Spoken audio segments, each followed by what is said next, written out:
Students, मैं रेणुका और हम क्लास 10 साइंस की एनसीईआरटी बुक की सीरीज कर रहे हैं। इस सीरीज में हम आपकी क्लास 10 मैथ्स बुक का chapter number 3 pair of linear equations in two variables discuss कर रहे हैं। तो इस चैप्टर में हम अब तक डिस्कस कर चुके हैं कि लीनियर इक्वेशन क्या होती है, इक्वेशन क्या होती है, सॉल्यूशन क्या होते हैं, और लीनियर इक्वेशन को जब आप ग्राफ पर प्लॉट करोगे तो आपको किस टाइप का फिगर मिलता है।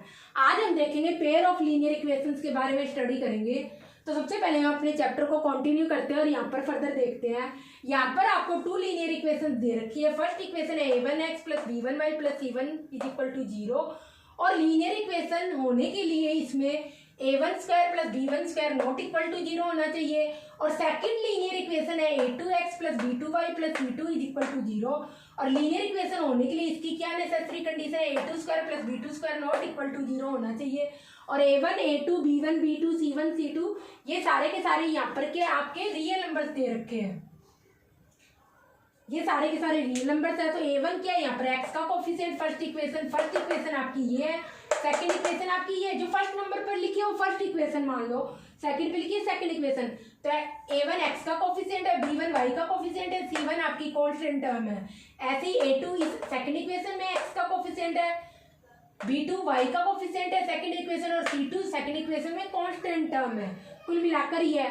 पर मैं एक बात कहूंगी, आज की वीडियो देखने से पहले आप लास्ट वीडियो जरूर जाके देखना, तो आज का ये कॉन्सेप्ट आपको सारा का सारा पूरा समझ आएगा। तो लीनियर इक्वेशन जैसे कि नाम से ही पता चल रहा है पेयर, बिकॉज यहाँ पर टू लीनियर इक्वेशन दे रखी है तो इसे पेयर ऑफ लीनियर इक्वेशंस बोलेंगे। अब इसके बाद हम देखते हैं एक बात, यहाँ पर अगर ये पेयर ऑफ लीनियर इक्वेशंस है तो इसमें एक और चीज आपको ध्यान रखनी है, एक्स और वाई जो वेरिएबल है ना, ये कोई भी टू वेरिएबल्स की बात करेंगे हम पेयर ऑफ लीनियर इक्वेशंस में, तो हमेशा वो दोनों वेरिएबल दोनों इक्वेशन में सेम होने चाहिए। फर्स्ट इक्वेशन है वेरिएबल्स क्या है, एक्स और वाई, सेकंड इक्वेशन है वेरिएबल्स क्या है, एक्स और वाई, दोनों में वेरिएबल्स क्या है, सेम है, तो इसलिए इनको पेयर ऑफ लीनियर इक्वेशन बोलेंगे। तो कुल मिला के पेयर ऑफ लीनियर इक्वेशंस में वेरिएबल्स हमेशा सेम होने चाहिए। अब आपके पास यहाँ पर टू इक्वेशंस दे रखी है। First equation x - y = 1, second equation है x + y = 2, ये आपकी यहाँ पर सेकंड इक्वेशन है। तो जब आप इनको, तो ये यहाँ पर आपकी टू इक्वेशन दे रखी है और ये पेयर ऑफ लीनियर इक्वेशन होगी। क्यों? सबसे पहले लीनियर इक्वेशन होगी क्योंकि दोनों की डिग्री 1 है। डिग्री 1 मीन्स अगर आप इसमें देखोगे वेरिएबल क्या है, एक्स और वाई, यहाँ पर एक्स और वाई की हाईएस्ट पावर क्या है, 1, तो इसकी डिग्री 1 है, ये भी लीनियर इक्वेशन है। इसमें भी एक्स और वाई की हाईएस्ट पावर 1 है तो इसकी भी डिग्री 1 है। कुल मिला के अगर आपके पास कोई भी इक्वेशन इस टाइप की स्टैंडर्ड फॉर्म में हो तो वो हमेशा लीनियर इक्वेशन ही होगी। अब जब आप इनके सोल्यूशन की बात करोगे तो इसमें सोल्यूशन क्या होंगे, जैसे कि हमने लास्ट वीडियो में देखा था, सोल्यूशन का मीनिंग होता है कि वो उन दोनों इक्वेशन को सेटिस्फाई करेंगे। सेटिस्फाई मतलब जब आप उन पॉइंट्स को, उन सोल्यूशन को उस इक्वेशन में रखोगे तो लेफ्ट हैंड साइड आपकी राइट हैंड साइड के बराबर होगी। तो यहाँ पर आपको इन दोनों लाइंस के सोल्यूशन है यहाँ पर 3/2 और 1/2। और एक बात और, अब जब हमने लीनियर इक्वेशन की बात करी थी तब हमने कहा था सोल्यूशन, तो इस केस में जो दोनों इक्वेशन का कॉमन सोल्यूशन होगा ना, पेयर ऑफ लीनियर इक्वेशन है, तब हम यहाँ पर सोल्यूशन की बात करेंगे। मेरा कहने का मतलब है जैसे कि आपको एक्स और वाई की ऐसी दो वैल्यू निकालनी होगी पेयर ऑफ लीनियर इक्वेशन के केस में जो दोनों ही इक्वेशन को सेटिस्फाई करे, इट मीन दोनों का वो कॉमन सोल्यूशन हो, उसे हम फाइनली सोल्यूशन बोलेंगे पेयर ऑफ लीनियर इक्वेशंस का। तो मैं ऐसे कहूंगी 3/2, 1/2, पहले हम चेक कर लेते हैं ये इन दोनों का सोल्यूशन है भी नहीं है। कुल मिला के इस पेयर ऑफ लीनियर इक्वेशंस का सोल्यूशन है। फर्स्ट इक्वेशन को जब हम देखते हैं यहाँ पर ये सोल्व कर लेते हैं, x की value 3/2 x, then minus y की वैल्यू 1/2, हम कह रहे हैं इसका सोल्यूशन है। तो क्या आ रहा है आपका यहाँ पर 2/2 आ रहा है और = 1, ये किसके बराबर है, राइट हैंड साइड के बराबर। राइट हैंड साइड में आपका क्या है, 1 है, तो इट मीन्स ये इसको सेटिस्फाई कर रहा है। तो जब भी हम सेटिस्फाई करने का मीनिंग, जब भी आप गिवन सोल्यूशन को इक्वेशन में रखोगे तो आपकी लेफ्ट हैंड साइड हमेशा राइट हैंड साइड के बराबर आनी चाहिए, तो वो उसका सोल्यूशन बोल दो या उसको सेटिस्फाई करता है, कुछ ही बोल सकते हैं। हम सेकंड इक्वेशन में चेक करते हैं तो यहाँ पर x की वैल्यू क्या होगी 3/2 प्लस y की वैल्यू यहाँ पर क्या रखोगे 1/2, और अब जब इनको ऐड करोगे तो 4/2 और इसका आंसर क्या आ जाएगा 2। और ये आपके किसके बराबर है, राइट हैंड साइड के 2 के बराबर है। तो ये इसको भी सेटिस्फाई कर रहा है और इसको भी सेटिस्फाई कर रहा है। तो कुल मिला के जब भी ऐसा कोई सोल्यूशन जो दोनों को सेटिस्फाई करेगा वो ही उन पेयर ऑफ लीनियर इक्वेशंस का सोल्यूशन कहलाएगा। तो आप कह सकते हो 3/2 is a solution of pair of linear equations, जो कि गिवन ये दो पेयर दे रखे ना, पेयर ऑफ लीनियर इक्वेशन, इनका सोल्यूशन क्या है 3/2, 1/2 इनका सोल्यूशन कहलाएगा। तो कुल मिला के दोनों जो भी आपका सोल्यूशन निकलेगा वो दोनों को सेटिस्फाई करना चाहिए। उसी केस में उसको उनका क्या बोलेंगे, पेयर ऑफ लीनियर इक्वेशंस का सोल्यूशन बोलेंगे। अगर किसी एक को सेटिस्फाई करता है दूसरे को नहीं करता तो उस केस में हम कभी भी उसका सोल्यूशन नहीं बोलेंगे, दोनों को सेटिस्फाई करना चाहिए। अब फॉर एग्जाम्पल हमारे पास यही दो इक्वेशन है, हमने एक पॉइंट ले लिया, एक और सोल्यूशन लिख लिया, ये तो इसका सोल्यूशन है, एक और सोल्यूशन ले रहे हैं और चेक करेंगे इनको सेटिस्फाई करता है या नहीं करता। हमने ले लिया 2, 1। तो आप जब फर्स्ट इक्वेशन में रखोगे x माइनस वाई सोल्व करोगे, x की वैल्यू क्या रखोगे 2 माइनस वाई की वैल्यू 1 इज इक्वल टू 1। ये क्या कर रहा है, राइट हैंड साइड के 1 के बराबर है, तो इट मीन इसको तो सेटिस्फाई कर रहा है। अब सेकंड इक्वेशन चेक करते हैं, इसमें लेफ्ट हैंड साइड को x प्लस वाई, एक्स की वैल्यू क्या कंसीडर कर रहे हैं हम 2, देन वाई की 1, 3 आ गया, यहाँ पर क्या आ रहा है आपका 3, जबकि सेकंड इक्वेशन में राइट हैंड साइड में क्या आ रहा है 2, 3 2 के बराबर तो नहीं है, मीन इसको क्या कर रहा है, सेटिस्फाई नहीं कर रहा, हम ऐसे बोलेंगे। और उस केस में ये इसका सोल्यूशन नहीं होगा। तो एक इक्वेशन को सेटिस्फाई करे दूसरे इक्वेशन को सेटिस्फाई नहीं करे तो उस केस में वो उसका सोल्यूशन नहीं कहलाएगा। ये solution pair of linear equations का तभी कहलाएगा जब दोनों को सेटिस्फाई करें। यहाँ पर कॉपी कर लो, फिर आगे देखते हैं।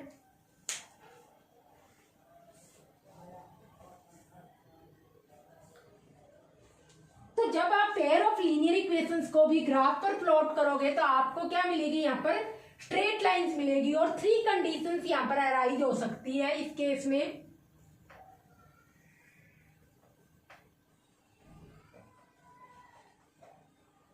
या तो लाइंस इंटरसेक्ट करेगी, 2 लाइंस की बात करेंगे क्योंकि 2 लीनियर इक्वेशन 2 ही लाइंस मिलेगी।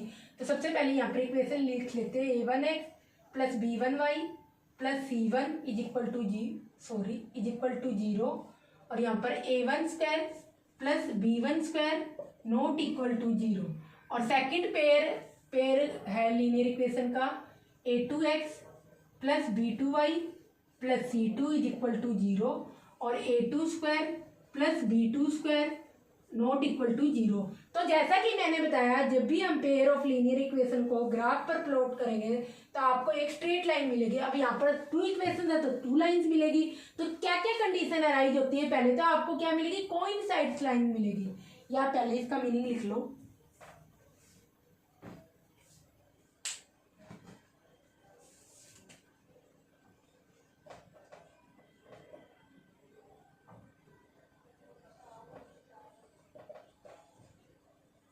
और नेक्स्ट यहां पर आप लिखोगे इंटरसेक्टिंग लाइंस, कोइंसिडेंट लाइंस होगी, सॉरी यहाँ पर क्योंकि वो लाइंस कोइंसाइड होगी, एंड लाइंस। नेक्स्ट आएगी इंटरसेक्टिंग लाइंस और थर्ड में आएगी यहाँ पर पैरेलल लाइंस। तो 3 टाइप्स की यहाँ पर आपको लाइंस मिलेगी। तो फर्स्टली आप देखोगे कोइंसिडेंट लाइंस कौन सी होगी, कोइंसिडेंट लाइंस होगी जब एक लाइन दूसरी लाइन के ऊपर ओवरलैप करे। तो यहाँ आपके पास एक लाइन है ए बी और दूसरी क्या है सी डी। तो इस केस में आप बोलोगे कोइंसिडेंट मतलब जब दोनों लाइन एक दूसरे के, एक लाइन दूसरी लाइन के ऊपर ओवरलैप करे।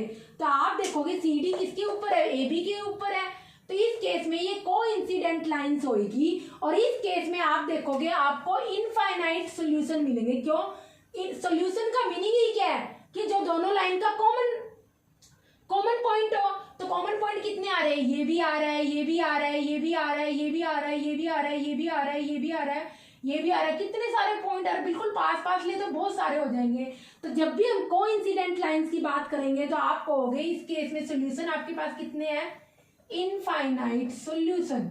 क्योंकि सोल्यूशन की जब हम बात करेंगे तो इट मीन्स आपके पॉइंट्स कितने हैं, कितने इनफाइनाइट पॉइंट्स मिलेंगे, कॉमन पॉइंट्स कितने बन रहे हैं। तो ये यहाँ पर इनफाइनाइट सोल्यूशन बोल दो या इनफाइनाइट पॉइंट्स बोल दो, ये की बात है। जब हम एल्जेब्रिकली बात करेंगे तो इनफाइनाइट सोल्यूशन की बात करेंगे, जब हम ग्राफिकली बात करेंगे तो इनफाइनाइट पॉइंट्स की बात करेंगे। इसके अलावा आप इसको लिखोगे, ये तो हो गया आपका फर्स्ट पॉइंट। सेकंड केस में लिखोगे पेयर ऑफ लीनियर इक्वेशंस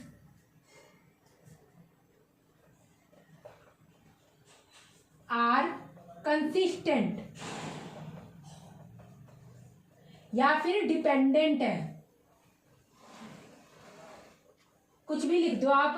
तो जब भी आप इस टाइप में आपको कोइंसिडेंट लाइंस में एक के ऊपर एक लाइन मिलेगी तो उस केस में आपके पास इनफाइनाइट कॉमन पॉइंट्स होंगे जो दोनों ही लाइंस पर प्रेजेंट होंगे। फर्स्ट थिंग तो ये, तो इस केस में आप बोलोगे इनफाइनाइट सॉल्यूशन होंगे, क्योंकि जब आप ग्राफ पर प्लॉट करोगे तब आप पॉइंट्स की बात करोगे, जब आप इनके सॉल्यूशन निकालोगे तो आप सॉल्यूशन की बात करोगे, तो इनफाइनाइट सॉल्यूशन होंगे इस केस में।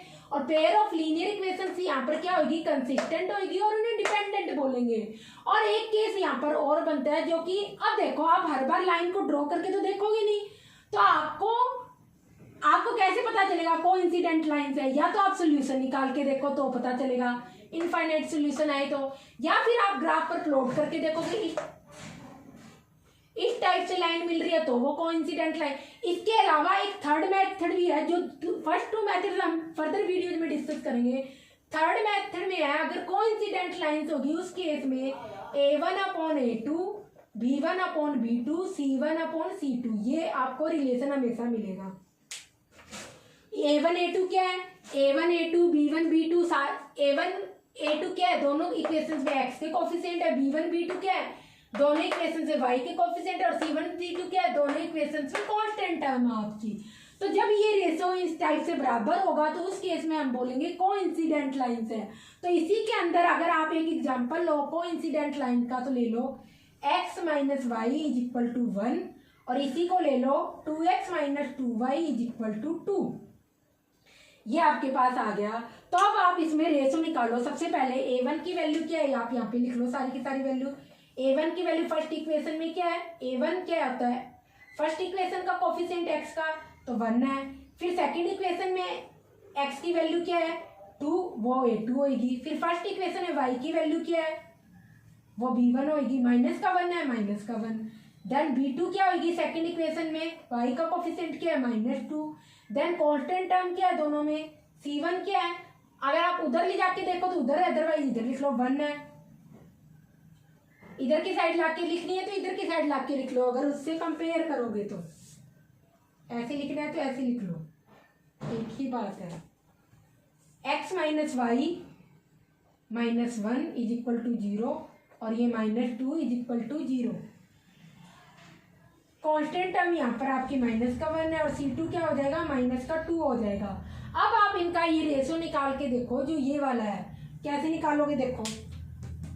A1/A2 आपका क्या आएगा 1/2, इसमें वैल्यू रख रहे हैं। B1/B2 क्या आएगा -1 में -2, माइनस से माइनस कट जाएगा, = C1/C2 क्या आएगा, C1 की वैल्यू -1 और ये -2, ये भी कट जाएगा। तो कुल मिला के आपके पास तीनों क्या आ गई, ये इक्वल आ गए। तो इस केस में इट मीन्स ये दोनों लाइन क्या होगी, कोइंसिडेंट लाइंस कहलाएगी। आप ऐसे बोल दो pair of linear equation consistent है, ये भी बोल सकते हो। Pair of linear equation dependent है, ये भी बोल सकते हो। और ये दोनों लाइंस आपको इनफाइनाइट सॉल्यूशन देगी, ये भी बोल सकते हो। तो आप कुछ भी कह दो, एक ही बात है, बस आप ग्राफिकली उसको कैसे बोलते हो और अलजेब्रिकली कैसे बोलते हो।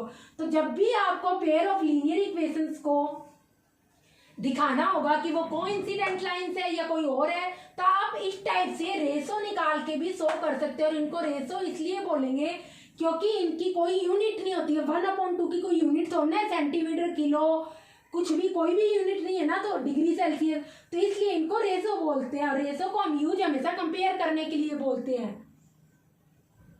तो इस टाइप से आप A1/A2 = B1/B2 = C1/C2 इसको कॉमन रेशोज बोलेंगे। और इस टाइप से आप इनको निकाल के देखोगे तो आपको पता चल जाएगा। अब हम यहाँ पर इंटरसेक्टिंग लाइंस की बात करते हैं। तो इंटरसेक्टिंग लाइन जैसे कि नाम से ही पता चल रहा है, इंटरसेक्ट करेगी।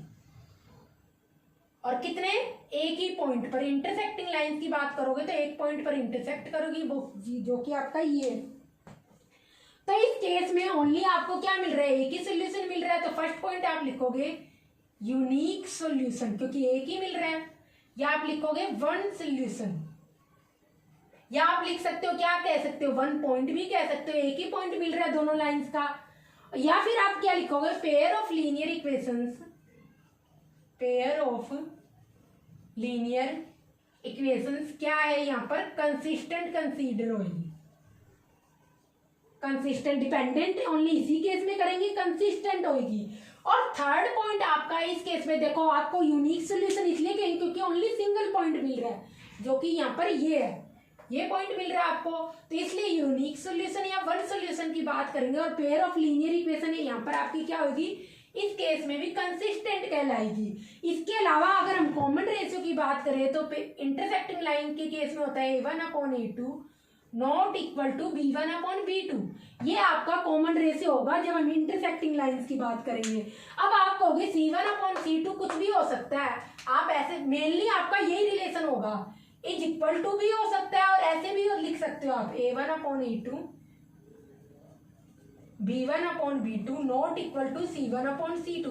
तो ये c1/c2 किसी के भी बराबर हो, कोई मैटर नहीं करता, a1/a2 के बराबर हो या b1/b2 के बराबर हो, हमें इस वाले पार्ट से कुछ भी नहीं लेना, ये बराबर हो ना हो किसी के भी हमें कोई लेना देना नहीं। हमें सिर्फ लेना है कि a1/a2 नॉट इक्वल टू क्या हो, b1/b2 के हो, बस आपको इससे लेना। तो जैसे कि अब आप यहाँ पर दो इक्वेशन लिखो, x minus y minus 1 is equal to 0, और सेकेंड इक्वेशन आपकी y माइनस x, और यहाँ पर आप लिख लो -1 इज इक्वल टू 0। ये टू इक्वेशन है आपकी यहाँ पर। तो इस केस में आप यहाँ पर देखोगे, इस केस में a1/a2 b1/b2 निकालो। a1 क्या है, फर्स्ट इक्वेशन का x का कोफिशिएंट क्या है 1, सेकेंड इक्वेशन में x का कोफिशिएंट क्या है, ये लिख रखा है मैंने, बाद में लिखा है -1 होगा। फर्स्ट इक्वेशन है y का कोफिशिएंट क्या है, यहाँ पर -1। सेकेंड इक्वेशन है y का कोफिशिएंट क्या है, यहाँ पर +1।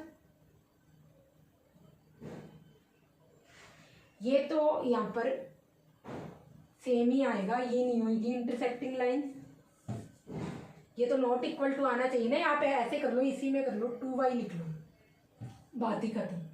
तो यहाँ पर y का कोफिशिएंट क्या है -1, और सेकंड में क्या है y का कोफिशिएंट 2 लिख लो यहाँ पर।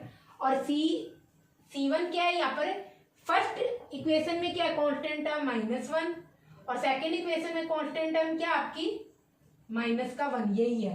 तो अब आप यहाँ पर देखो, ये सारा रिलेशन निकाल के देखो, a1/a2 और b1/b2। a1/a2 यहाँ पर आपका होगा 1 - 1, तो -1 आया। b1/b2 आपका यहाँ पर क्या होगा, -1/2, -1/2। तो ये क्या है, इसमें a1/a2 नॉट इक्वल टू -1 क्या है, यहाँ पर आपका नॉट इक्वल टू -1/2 के बराबर है। तो इस केस में ये दोनों इक्वेशन क्या होगी, इंटरसेक्टिंग लाइंस होगी। c1/c2 से हमें इसमें कुछ भी नहीं करना, वो इक्वल हो ना हो, बस इंटरसेक्टिंग लाइन के केस में हमारा क्या होना चाहिए, a1/a2 not equal to b1/b2। और ये a1/a2 यहाँ पर x के कोफिशिएंट है फर्स्ट और सेकंड इक्वेशन में, और b1/b2 आपके y के कोफिशिएंट है फर्स्ट और सेकंड इक्वेशन, साइन के साथ लिखोगे कोफिशिएंट्स को। तो कुल मिलाकर आपको बस यही देखना है कि इसमें बराबर ना हो।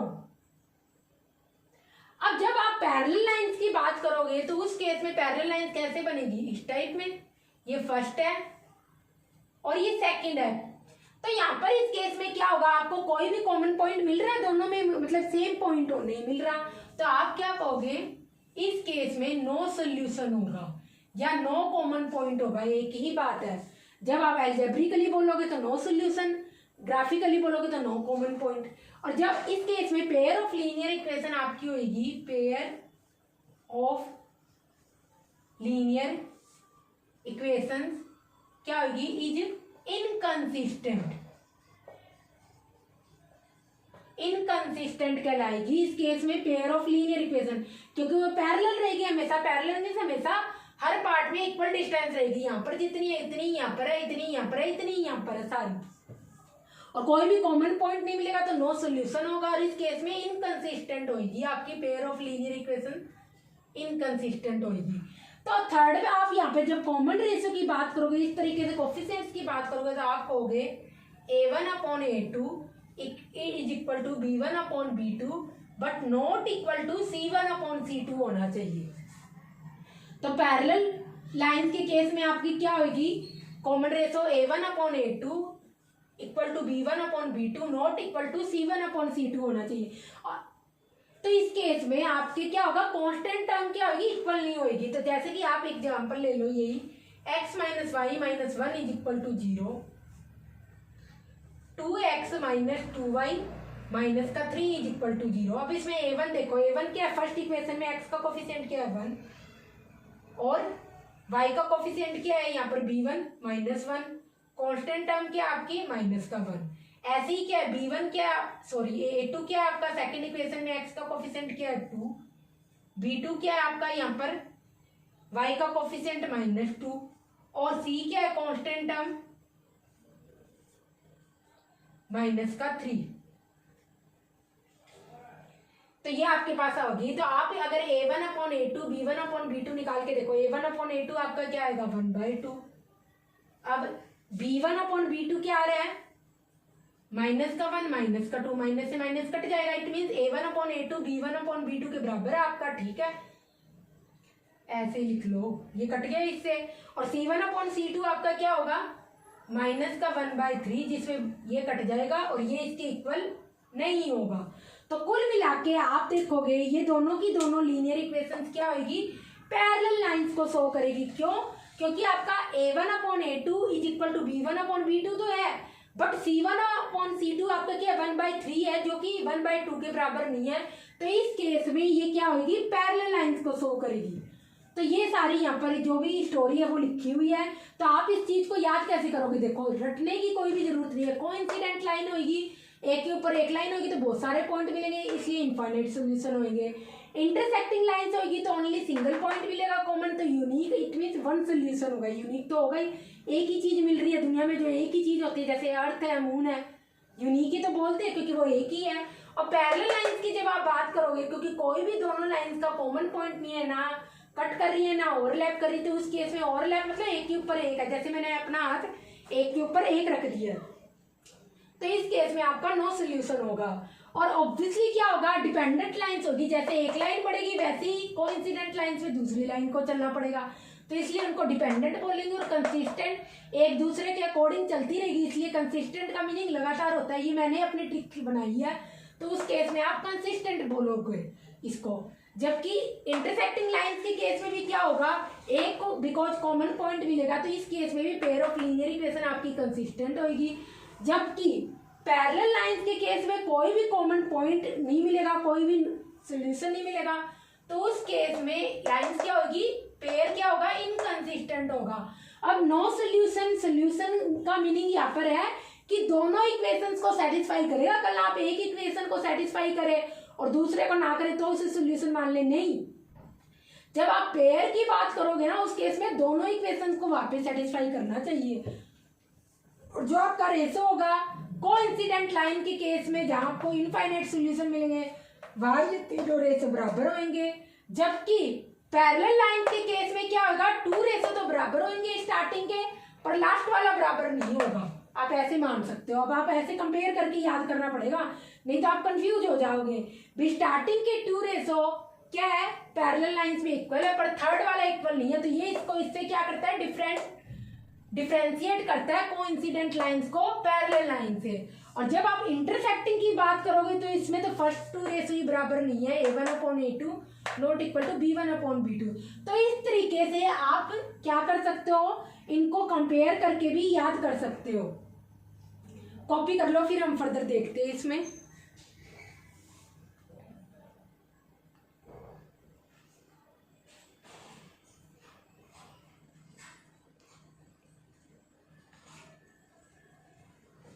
अब ये तो आपका ये ये हो गया सारा का सारा, मैंने बता दिया कि जब भी आपको पेयर ऑफ लीनियर इक्वेशन दी हो तो आपको कैसे आइडेंटिफाई करना है कि वो पैरेलल लाइंस को शो करेगी। आपको ग्राफ प्लॉट करने की नीड नहीं है, देखेंगे हम आगे भी ग्राफिकली कैसे सोल्व करेंगे, पर आपको ग्राफ प्लॉट करने की नीड नहीं, आप जस्ट कॉमन रेशो निकाल लें। तो आपको आपके एनसीईआरटी बुक की एक्सरसाइज है आई थिंक 3.2, वो एज ए होमवर्क है। आई थिंक 3.2 में ये कॉन्सेप्ट है, तो आपको वो एक्सरसाइज खुद करके देखनी है। मैंने ये सारा का सारा पढ़ा दिया है कि वो किस टाइप के लाइंस को शो करेगा, तो ये आपका होमवर्क है। अब इसके बाद हम देखते हैं एक ही लाइन से हम तीनों टाइप्स की लाइंस बना सकते हैं। मतलब अगर हमें पेयर ऑफ लीनियर इक्वेशन दी हो तो उस केस में हम दूसरी लाइन भी लिख सकते हैं। कैसे? एक लीनियर इक्वेशन दी हो तो उस केस में हम पेयर भी बना सकते हैं। अब आपके पास फॉर एग्जांपल एक लाइन है x प्लस वाई, कोई भी लिख सकते हो, ऐसा कोई जरूरी नहीं है। इज इक्वल टू 2 एक लाइन दे रखी है या लीनियर इक्वेशन दे रखी है। लीनियर इक्वेशन है, जब ग्राफ पर प्लॉट करोगे तो आपको लाइन मिलेगी, तो लीनियर इक्वेशन। अब इसकी अगर मेरे को ये एक लाइन है जब हम ग्राफ पर प्लॉट, तो इसी की अगर इसका पेयर बनाऊं, जो मैं क्या कह दूं पैरेलल लाइंस को शो करे, तो उस केस में सबसे पहले आप लिख लो पैरेलल लाइंस। देन बहुत ज्यादा इजी है इंटरसेक्टिंग लाइंस,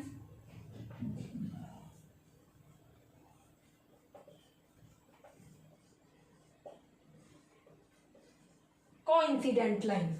अब इसमें आप देखो इसी लाइन से आप तीनों टाइप की लाइंस हम बनाएंगे, क्योंकि हम पेयर की बात करते हैं ना, इनका पेयर क्रिएट करेंगे। पैरेलल लाइंस के केस में क्या होता है, A1/A2 not equal to C1/C2 होना चाहिए। इट मीन्स A1A2 का क्या हो, जो रेशो हो वही क्या हो, B1/B2 का रेशो हो। तो इसको सेम कोई भी नंबर से मल्टीप्लाई कर दो। लेफ्ट साइड को मैंने 3 से कर दिया, 3x आ गया ना, 3 से मल्टीप्लाई कर रही हूँ पैरेलल लाइन से, प्लस 3y। पर आपको राइट साइड को नहीं मल्टीप्लाई करना, कोई भी नंबर लिख सकते हो, बस उस नंबर से मल्टीप्लाई नहीं करना। मैंने लिख दिया 7, तो मैंने क्या किया इसमें पैरेलल अब ये क्या बन गई, x plus y is equal to 2। ये पेयर ऑफ लीनियर इक्वेशंस किसको शो करेगा, पैरेलल लाइंस को शो करेगा। और मैंने कैसे बनाया, लेफ्ट हैंड साइड में कोई भी एक नंबर से मल्टीप्लाई कर दिया। आप 2 से कर लो, 10 से कर लो, 20 से कर लो, किससे ही कर लो, मैंने 3 से कर दिया। तो x को 3 से मल्टीप्लाई करेंगे 3x, y को 3 से मल्टीप्लाई करेंगे 3y। पर कांस्टेंट टर्म है ना, वो आप सेम नहीं लिखोगे ना, मल्टीप्लाई करोगे, वो आप कोई भी लिखते हो, बट मल्टीप्लाई नहीं करना उस कांस्टेंट टर्म को। अगर आपने ये लिख दिया ना कहानी 3x प्लस 3y, इसके साथ इस कांस्टेंट टर्म को भी 3 से मल्टीप्लाई कर दोगे, तो वो केस अलग हो जाएगा, वो यहाँ पर कोइंसिडेंट लाइंस को शो करेगा। तो इसी एग्जांपल को हम यहाँ पर देखते हैं। तो कांस्टेंट टर्म हमेशा आपको कोई भी और लिखनी है, मल्टीप्लाई करके नहीं लिखनी, बस ये बात आप ध्यान रखो। अब इसी के बराबर हम कोइंसिडेंट लाइन की बात करते हैं। A1/A2 B1/B2 C1/C2 ये होता है हमारा। अब इसी से जब आप क्रिएट करोगे इसी का पेयर, पहले क्या दे रखी है x plus y is equal to 2। अभी हमने जो ये केस लिया है इसी को स्टडी करते हैं। 3 से मल्टीप्लाई कर देते हैं 3x प्लस 3y। अब इसमें आप क्या करोगे, राइट हैंड साइड को भी उसी नंबर से मल्टीप्लाई करोगे। तो मैंने हर एक टर्म को क्या करा, 3 से मल्टीप्लाई कर दिया, x को 3 से किया 3x, y को 3 से किया 3y और 2 को 3 से किया 2 3 जा 6, तो ये आ गया। तो ये पेयर ऑफ लीनियर इक्वेशन अब किसको शो करेगी, कोइंसिडेंट लाइंस को शो करेगी। अगर आपको ग्राफ पर प्लॉट करके भी देखोगे ना, तब भी आपको यही मिलेगी। जब हम करेंगे तब आप देखना।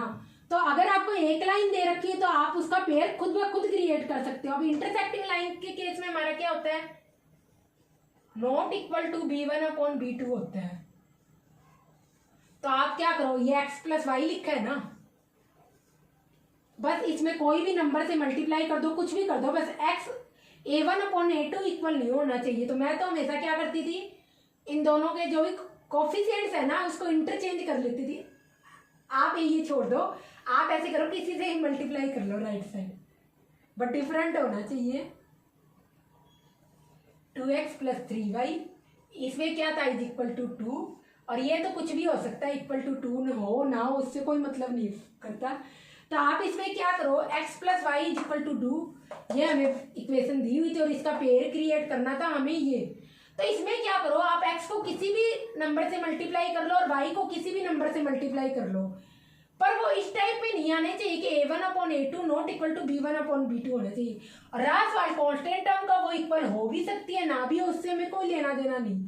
तो इसमें आप देखोगे a1/a2 आपका क्या हो जाएगा, x का कोफिशिएंट क्या है 1 और a2 क्या है 2, ये तो आ रहा है। ये b1/b2 यहाँ पर निकालो, क्या आएगा आपका, y का कोफिशिएंट क्या है 1 और सेकंड इक्वेशन है y का कोफिशिएंट जो कि b2 है 3, ये क्या आ गया 1/2 नॉट इक्वल टू 1/3 है। बस इसके बाद हमें कांस्टेंट टर्म को तो इसमें देखना ही नहीं, कोई मतलब ही नहीं है। तो ये इंटरसेक्टिंग लाइंस को शो करेगा। तो आप खुद ग्राफ पर भी अगर किसी को प्लॉट करना आता है तो करके देख लेना, ये यहाँ पर इंटरसेक्टिंग लाइंस ही बनेगी। तो जब भी हम कुल मिला के ये रिलेशन इस टाइप से हो, आपको एक लाइन दी हो, तो आप इस टाइप से खुद ब खुद उसका पेयर क्रिएट कर सकते हो, पैरेलल लाइंस का, देन इंटरसेक्टिंग लाइंस का और देन कोइंसिडेंट लाइंस का। तो इसी के रिगार्डिंग एक क्वेश्चन है जो आपको खुद वक्त पहले ये कॉपी कर लो, फिर देखते हैं। बहुत अच्छा क्वेश्चन है और मे भी इस साल एग्जाम में पूछ ले। ये क्वेश्चन आपको खुद करना है और नेक्स्ट वीडियो में हम फर्दर इसके रिगार्डिंग क्वेश्चन डिस्कस करेंगे। और आपके लिए होमवर्क भी है 3.2 जो आपकी एनसीईआरटी बुक की एक्सरसाइज है क्लास 10 की, वो खुद सॉल्व करनी है।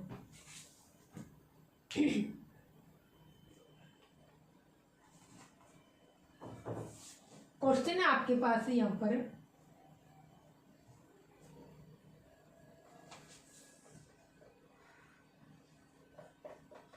ए motor cyclist is moving along the line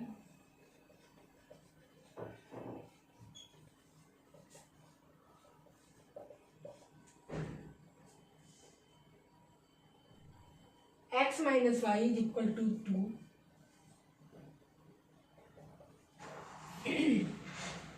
and another motorcyclist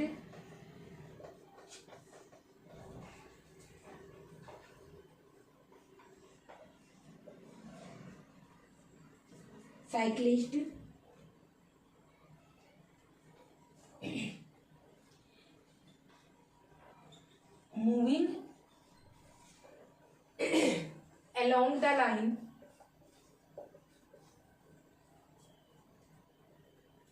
x minus y is equal to 4। तो आपको बताना है फाइंड आउट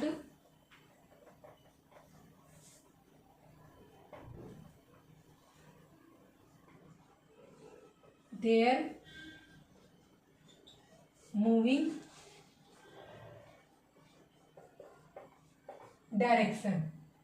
यहाँ पर आपको क्या करनी है, इनकी मूविंग डायरेक्शन निकालनी है। तो फर्स्ट लाइन तो आपके पास है x minus y is equal to 2, second x minus y is equal to 4 और इनकी इन साइक्लिस्ट की मूविंग डायरेक्शन क्या बनेगी ये आपको बतानी है। तो ये हमारा आज का लास्ट क्वेश्चन है और 3.2 आई थिंक आपकी एनसीईआरटी की एक्सरसाइज है। तो आप चेक कर लेना कौन से नंबर की है, क्योंकि नई बुक तो पता नहीं हर साल क्या नई बुक में कौन से नंबर की एक्सरसाइज है, बट जो ओल्ड बुक्स है एनसीईआरटी की उनमें 3.2 ही है।